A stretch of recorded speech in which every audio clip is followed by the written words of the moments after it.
Villain Shakib Al হাসানের হাত ধরেই ঐতিহাসিক জয়।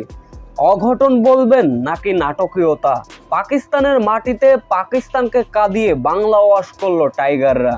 ম্যাচ জয়ের পরে পাকিস্তানের মাটিতে আল্লাহর সেজদায় মুশফিকুর রহিম।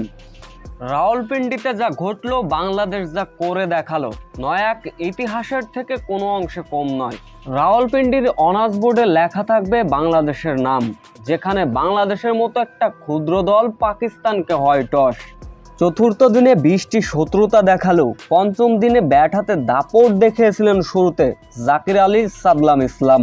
বাংলাদেশের দলীয় রান যখন 58, তখনই 40 রানে ফিরলেন জাকির আলী। এরপরে খানিকটা ছোট ছোট ক্যামিও ইনিংস খেলেছেন সাদলাম ইসলাম। 51 বলে 24। অধিনায়ক নাজমুল হোসেন শান্তও করেন 38 রান।